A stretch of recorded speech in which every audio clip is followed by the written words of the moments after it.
안녕하세요. 정교수의 스토리 종교개혁 시간입니다.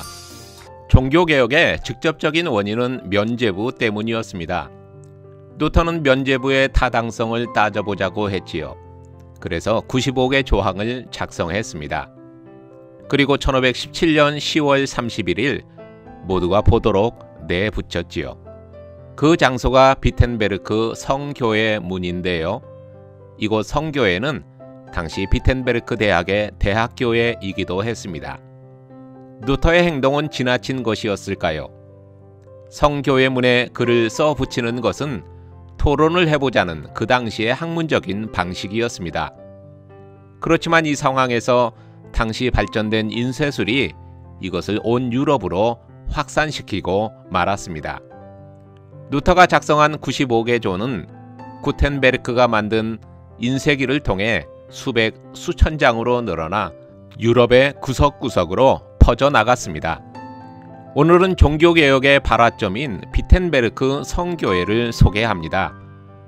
비텐베르크 성교회란 비텐베르크 성 안에 있는 교회를 일컫는 이름입니다. 화면에 보이는 교회가 비텐베르크 성교회인데요. 2017년 종교개혁 500주년을 맞아 대대적으로 정비해 지금은 말끔한 모습입니다. 비텐베르크는 1485년 라이프치히 분할 이후 선제후의 거주지가 되었습니다. 비텐베르크 성의 존재는 1187년 처음으로 문헌에 등장합니다. 그리스 신화에서 유래된 아스카니어라는 이름을 쓰는 귀족 가문이 있었는데요. 후에 작센 선제후가 된 누돌프 1세가 1340년에 현재의 성자리에 아스카니어 성을 세웠습니다. 비텐베르크 지역의 아스카니어 가문의 통치는 1422년으로 끝나지요. 당시 선제후는 알브레히트 3세였는데요.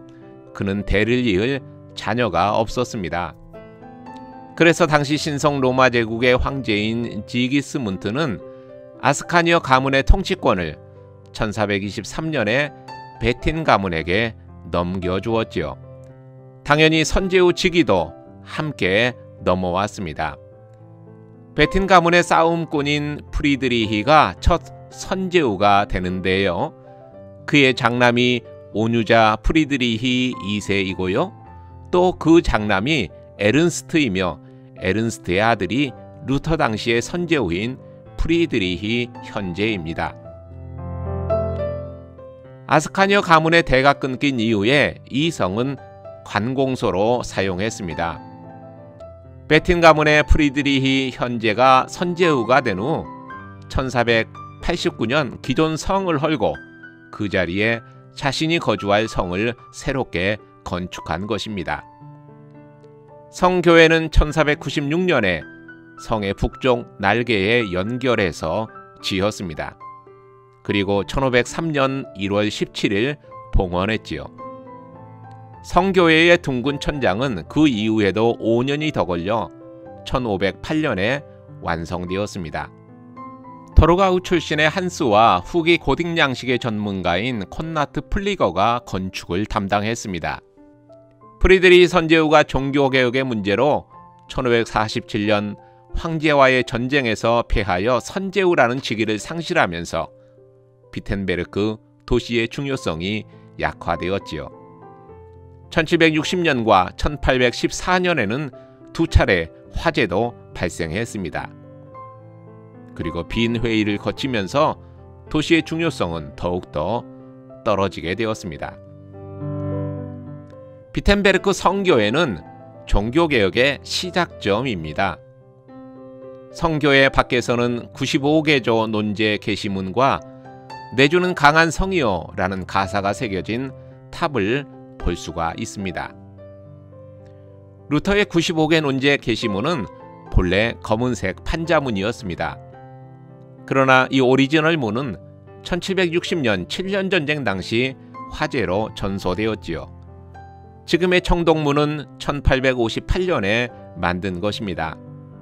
프로이센의 왕 프리드리히 빌헤름 4세가 영구하고도 기념이 되도록 청동으로 문을 만들고 90억의 논제를 금색으로 기록하도록 명했습니다.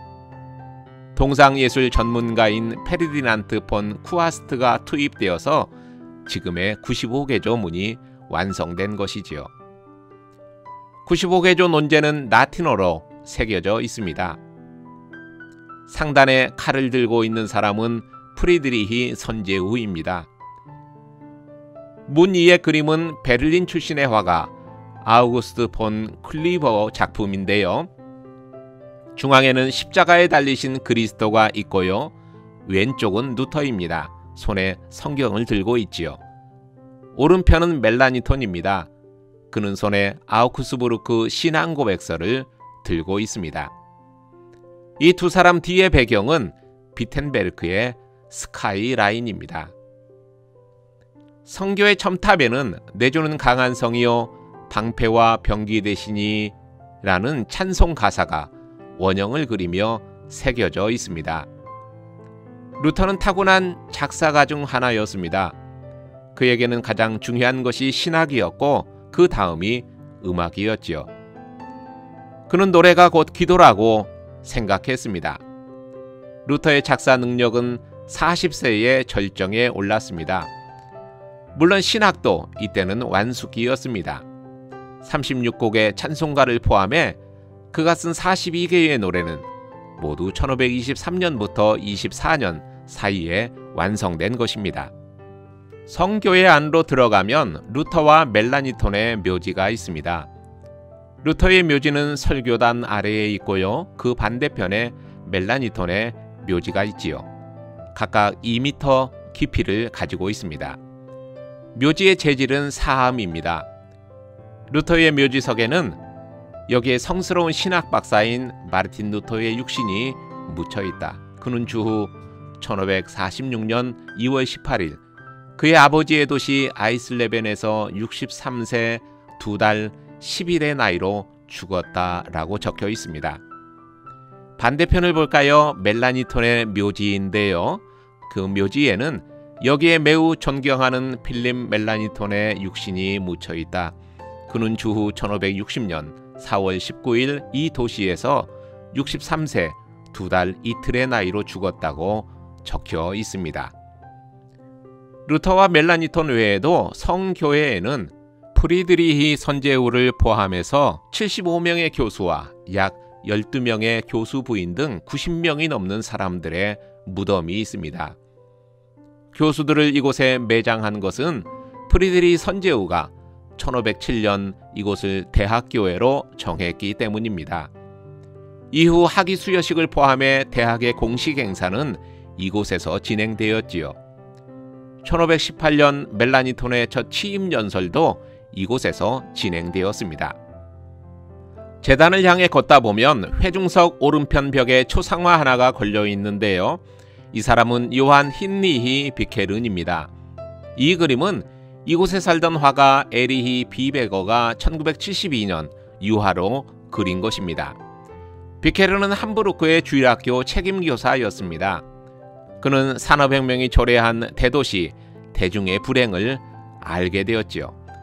이곳 비텐베르크에서 1848년에 교회의 날일 행사가 열렸을 때에 이곳에 참여했고요. 그리고 내적 선교라는 새로운 종교개혁을 호소했습니다. 교회는 구제라는 사랑의 행동으로 물질적 궁핍으로 인한 사람들의 탈교회화를 막아야 한다는 것이었지요. 많은 사람들이 그의 호소에 열광했고요. 독일 루터 교회는 중앙위원회를 만들어 그 일을 시작했습니다. 그때부터 지금까지 가난한 사람들을 위한 교회의 구제 활동은 계속되고 있지요.